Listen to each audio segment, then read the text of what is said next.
De caso aqui, se trabalhador que tem direito constitucional para virar membro de qualquer organização que deseja,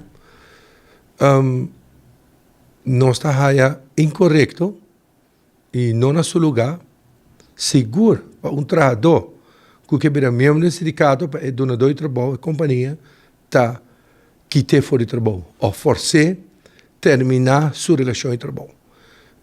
Uma atitude assim está condenável, e a atitude assim não está conta, não está de nível que não se espera de donador de trabalho para o tempo aqui.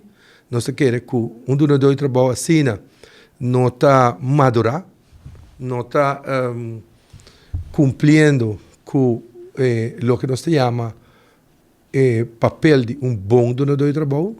E se você não tem nada de esconder, se você cumpre com a lei na maneira que você está normal que você por dizer, ok, trabalhador, se você que vai ao sindicato, há nenhum problema. Mas ao contrário, você vai dizer com uma pessoa que tem sindicato. Claro, você tem um assunto individual, mas com um sindicato você atender. Ou outra banda, se você raia, que você não trata de trabalhador bom, então você pensa, ok, lagami direito a minha maneira como eu trato de trabalhador, lagami informar a minha de minha companhia, como eu dou mais garantia para que trabalhe comigo, me está reconhecendo o trabalho, valorando o trabalho e dando salário justo. Pero obviamente, donador de trabalho que está assim, pessoa tem algo de esconder. Quase seguro, trabalhador que vai buscar informação sobre o sindicato, está para sobra na companhia aí, se está mal pagar, ou está maltratar, ou tem insegurança de trabalho. Hobby beata assim, na teoria, está sua liberdade.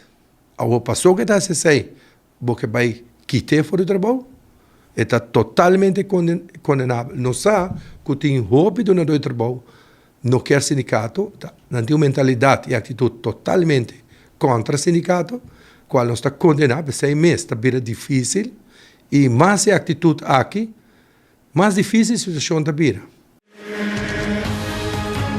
Essa aqui é a Rubiano, o website